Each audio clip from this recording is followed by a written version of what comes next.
दशक 11 समास 6 महंत लक्षण. श्रीराम. शुद्ध नेटके ल्याहावे, लेहोन शुद्ध शोधावे, शोधून शुद्ध वाचावे, चुको नये श्रीराम. विष्कळीत मातृका नेमस्त कराव्या, धाट्या जाणून सदृढ धराव्या, रंग राखोन भराव्या, नाना कथा श्रीराम. जाणा याचे सांगता नये, सांगा याचे नेमस्त नये, समजल्या वीण काहीच नये, कोणी एक श्रीराम. हरिकथा निरूपण, नेमस्तपणे राजकारण, वर्तायाचे लक्षण, तेही असावे श्रीराम. पुसो जाणे सांगो जाणे, अर्थांतर करू जाणे, सकळिकांचे राखो जाणे, समाधान श्रीराम. दीर्घ सूचना आधी कळे, सावधपणे तर्क प्रबळे, जाण जाणोनी निवळे, येथा योग्य श्रीराम. ऐसा जाणे जो समस्त, तोची महंत बुद्धिवंत, या वेगळे अंतवंत, सकळ काही श्रीराम.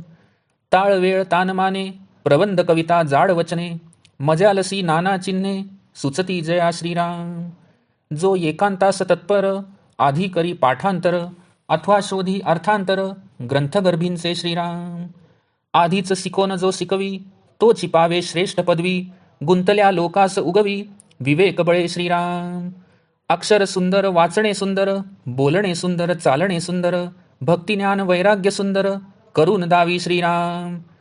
जयास येतनची आवडे, नाना प्रसंगी पवाडे, धीटपणे प्रगटे दडे, ऐसा नवे श्रीराम. साखळीमध्ये वर्तो जाणे, उपाधीमध्ये मिळो जाणे, अलिप्तपणे राखो जाणे, आपणासी श्रीराम. आहे तरी सर्वा ठाई, पाहो जाता कोठेची नाही, जैसा अंतरात्मा ठाईचा ठाई, गुप्त झाला श्रीराम. त्या वेगळे काहीच नसे, पाहो जाता तो न दिसे, न दिसोन वर्तवी तसे, प्राणी मात्रासी श्रीराम. तैसाच हाही नाना परी, बहुत जनास शहाणे करी, नाना विद्या त्या विवरी, स्थूळ सूक्ष्मा श्रीराम. आपणाकरिता शहाणे होती, ते सहजची सोये धरिती, जाणतेपणाची महंती, ऐसी असे श्रीराम.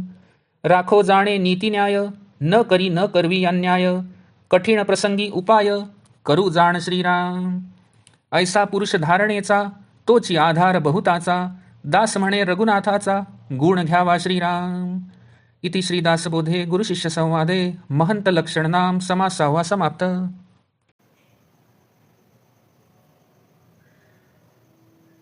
दशक 11 समास 6 महंत लक्षण. श्रीराम. जो महंत असेल त्याने शुद्ध लिहावे, नीटनेटके लिहावे. लिहून झाल्यावर त्यातील अशुद्ध शोधून काढून ते शुद्ध करावे व अशा रीतीने तपासून शुद्ध केल्यावर ते व्यवस्थित शुद्ध वाचावे. या सर्व बाबतीत चुका करू नयेत. विस्कळीत कानामात्रा तपासून व्यवस्थित कराव्यात. लेखनाची जी शैली एकदा स्वीकारली असेल तीच सुदृढ धरावी. लिहिताना कथाप्रसंगाच्या अनुरोधाने मध्ये मध्ये सुंदर चित्रे काढून ती उत्तम प्रकारे रंगवावीत. ज्याला जे जाणायचे ते नीट सांगता येत नाही, जे सांगायचे असेल ते व्यवस्थितपणे सांगता येत नाही, किंवा ज्याला काहीच नीट समजत नाही, असा माणूस महंत होऊ शकत नाही. महंतास हरिकथा व अध्यात्म निरूपण करणे चांगल्या प्रकारे येणे आवश्यक आहे. तसेच नेमस्तपणे राजकारण करणेही त्याला यावयास हवे. त्याचे आचरणही उत्तम असायलाच हवे. कुणाला काय विचारावे, कुणाला काय सांगावे, ग्रंथातील मजकुराचा अचूक अर्थ करणे हे सर्व महंतास आले पाहिजे. सर्वांचे मन राखून त्यांचे समाधान करणे त्याला जमायला हवे. पुढे काय घडणार याची ज्याला आधी कल्पना येते आणि जो सावधपणे त्याच्याविषयी तर्क करून त्यावेळी कसे वागावे याचा यथायोग्य निश्चय करू शकतो, तोच महंत होण्यास लायक ठरतो. अशा प्रकारे जो सर्व गोष्टी जाणतो तोच बुद्धिमान महंत होय. याखेरीज जे इतर सर्व काही ते नाशिवंत जाणावे.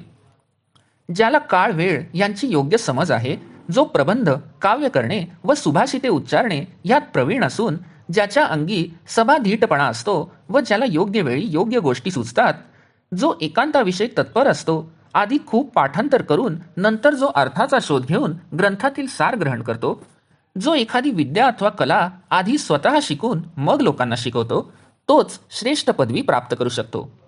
असा महंत विवेकाच्या बळावर मायेत गुरफटलेल्या लोकांना सोडवतो. त्याचे अक्षर सुंदर असते, वाचणे सुंदर असते, बोलणे सुंदर असते, चालणे सुंदर असते. त्याची भक्ती, त्याचे ज्ञान आणि त्याचे वैराग्यही सुंदर असून त्यास अनुसरून त्याचे वागणे असते. त्याला नेहमी प्रयत्न करणेच आवडते. जो कठीण प्रसंगी धैर्याने उभा ठाकतो, धीटपणे आल्या प्रसंगाला उघडपणे तोंड देतो, कधीही दडून बसत नाही. संकट समय कसे वागावे हे तो यथार्थपणे जाणतो तो लोकसंग्रहही करू शकतो आणि त्याचवेळी स्वतःच त्यापासून अलिप्त कसे राखावे हेही जाणतो. तसे बघितले तर तो सर्वाठायी असतो, पण बारकाईने विचार केला असता तो कोठेच गुंतलेला नाही हे कळून येते. अंतरात्मा जसा प्रत्येकाच्या हृदयातच असतो, पण गुप्त असतो.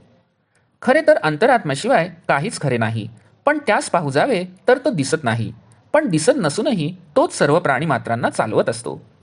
तसाच महंत हाही नाना प्रकारे अनेक लोकांना शहाणे करून सोडतो. लौकिक विद्या, अध्यात्मविद्या व इतरही नाना विद्या यांचे विवरण तो करतो. जे आपले कल्याण इच्छितात ते स्वाभाविकच अशा महंताचा आश्रय घेतात. ज्ञानाची महती ही अशी थोर आहे. महंत नीतिन्यायाने वागतो, स्वतः कधी अन्याय करत नाही अथवा दुसऱ्याकडूनही करवित नाही. कठीण प्रसंगी काय उपाय योजावा हेही तो अचूक जाणतो. अशा लक्षणांचा जो पुरुष असतो तो अनेक जणांचा आधार ठरतो. रामदास म्हणतात की रघुनाथाच्या अंगी असणारा हा गुण महंताने घ्यावा. इति श्रीदासबोधे गुरुशिष्य संवादे महंत लक्षणाम समास 6 समाप्त.